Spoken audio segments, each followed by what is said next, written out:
Good morning, students. Welcome to the official channel of Woodbine Modern School. This is your biology class of class 10. It's lecture number 4 of chapter 7, Name, Control and Coordination.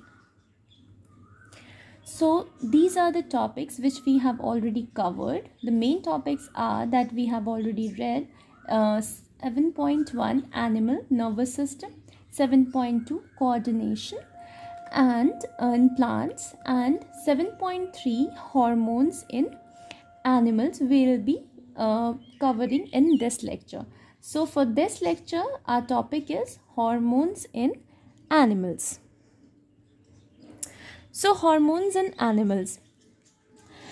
So hormones are what? Hormones are basically a chemical messengers. Messengers for what? Messengers for the functions which we need to perform in a particular condition or through a particular organ or parts of the body. So there are many different tissue types will be used and their activities integrated together in these actions. However, the two alternate activities like fighting or running are also quite different.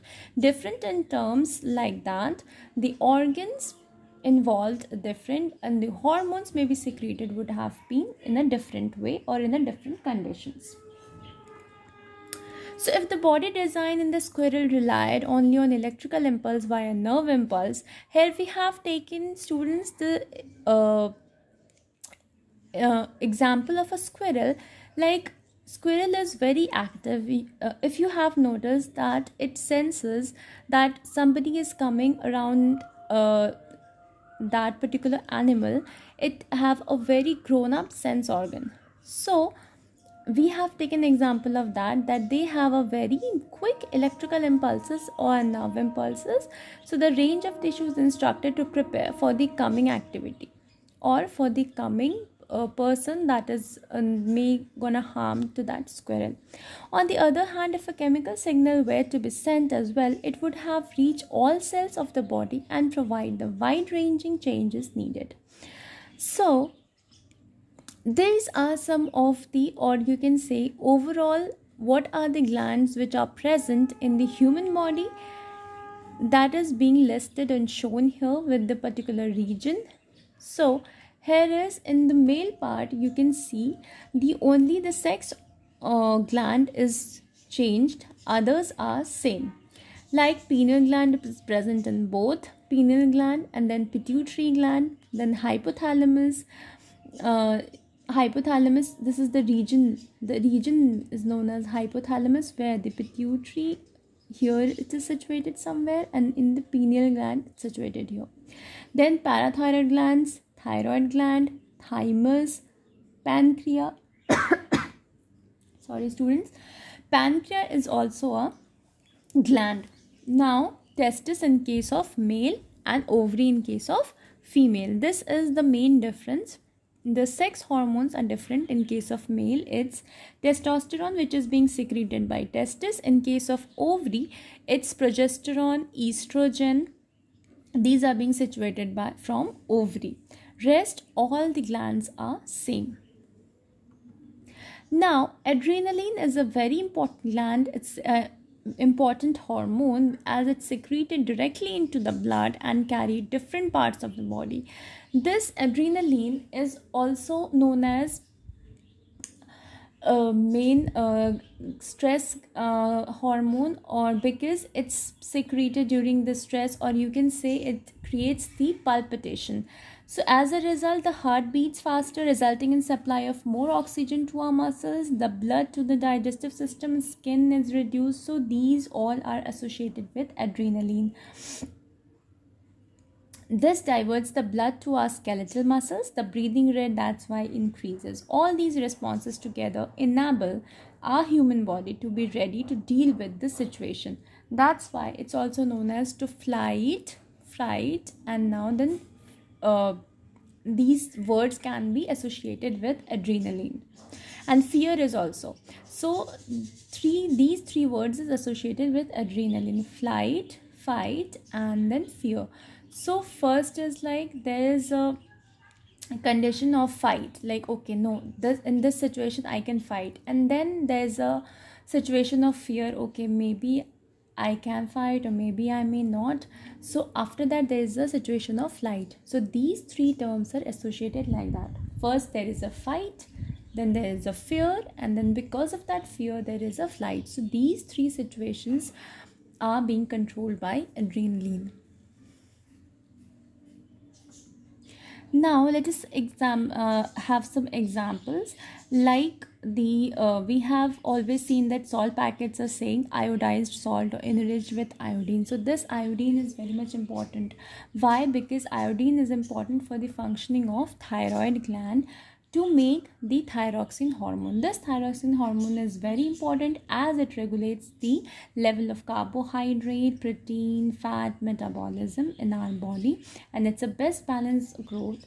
So iodine is very much essential for thyroxine. So in case iodine is deficient in our body, we may suffer from goiter. The disease is named as goiter. The disease is named what? The disease is named as goiter. You can see over here goiter is written. So here we have written goiter. Sometimes we come across people who are either very short or dwarf. So these may have the deficiency or overdose of growth hormone that is being secreted from where? From pituitary. So as the name indicates, it's a growth hormone, so it will regulate the growth and development. So whosoever is having deficiency, they will be having dwarfism, and whosoever is having the excessive, they have gigantism. So you must have now other hormones are what? So you must have noticed the dramatic change that we have in the age of puberty age. So these changes are associated with puberty, and there's a hormone, as I have told you earlier, testosterone in case of case of males, and in case of females it's estrogen or progesterone. So now one of the main important hormone is insulin. Why it's very much important? Because it regulates the glucose level, and the major disease associated with insulin is diabetes, as you all know. So we'll be seeing the mechanism of insulin. Why I have taken an example of insulin? Because with the help of insulin I will be able to make you understand the effective mechanism in our body, that how body regulates each and every hormonal levels. Like when the body gets to know that no, it's the level gets higher, and when how it cope up with that stress, and when the body knows that there is a lack of this hormone, then how the body reacts. So there are two situations. There may be two situations. First is the stimulus may be blood glucose level rises, or the second stimulus may be blood glucose level falls. So we will see one by one. So this stimulus we will take first. So in first case, what happens? Blood glucose level rises. When the blood glucose level rises due to high uptake of sugar, what happens? Our pancreas starts producing what? Insulin. And insulin is being produced by beta cells in pancreas. Insulin is being produced from beta cells in pancreas. Now insulin is being produced. Insulin now goes to the liver. Liver is the main area of action. So now liver takes up the glucose and stores it at glycogen. So here students, you know that the glucose in our body stores in what form? Stores in the form of glycogen. So now you know that the glucose level is high, the blood glucose level is high, means what? The blood cells are having or carrying high amount of glucose.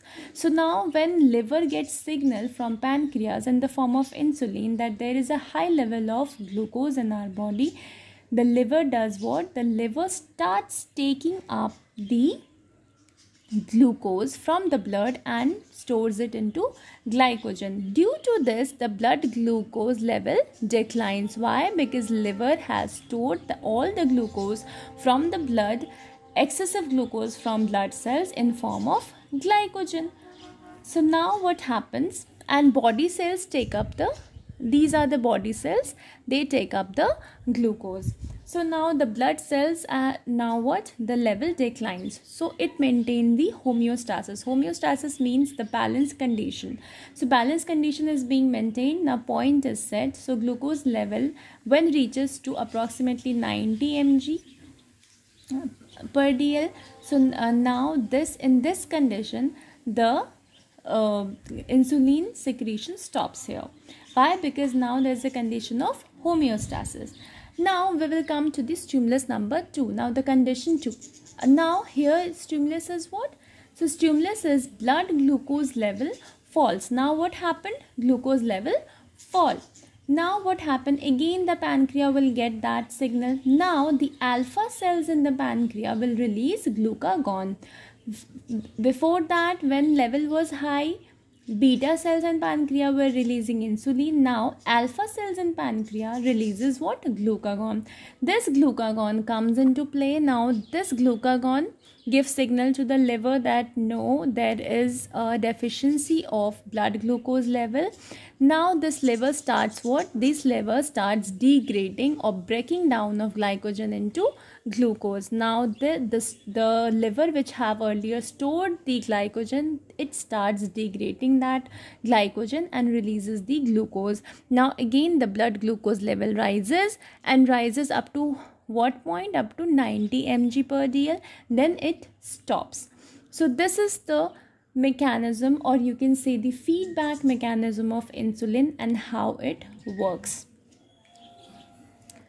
Thank you so much student, and I will request you that I have prepared or I have taken this particular diagram from net for you people. So you must draw this diagram to understand better way insulin, and I suggest you to have a look of other hormones functioning as well.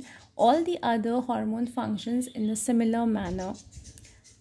Thank you so much. We'll meet for further discussions in further lecture.